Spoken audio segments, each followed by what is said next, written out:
الرحمن الرحيم. بسم الله ناصر الجبار قاسم الجبارين، بسم الله ناصر المستضعفين.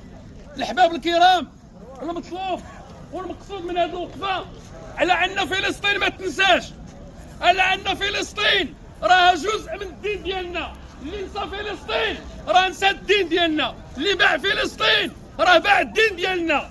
الأحباب الكرام، الله تعالى غادي يسولنا على الصلاة، وغيسولنا على الصيام، وغيسولنا على الصدقات، وغيسولنا على النسك ديالنا. كذلك غادي يسولنا اشنو درنا مع فلسطين.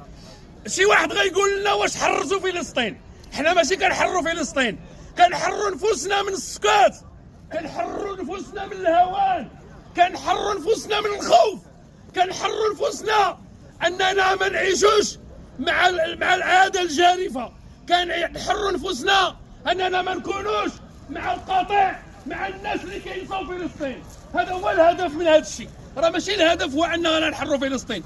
وثانيا الهدف الثاني هو أن كنقولوا للحكام ديالنا، كنقولوا للناس اللي مسؤولين بينا ان فلسطين راه جزء من الدين ديالنا، راه ما غاديش ننساوها وما غاديش تنسيونا فيها وما غاديش ننساوها رغم تضييق، رغم الاهمال، رغم انكم ما كتفكروش حتى في الدعاء.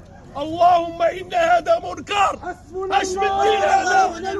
اش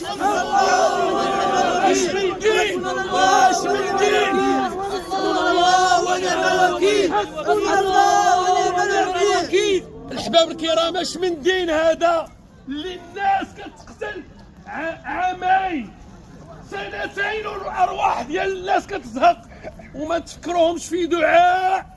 والدعاء عباد الله، وقطعتوا السلاح وقطعتوا المعونة وتواطعتوا مع الصهاينة وما ندعيوش معاهم، ما ندعيوش معاهم. اللهم إن هذا منكر، اللهم إنا نبرأ إليك من هذا الذل والهوان.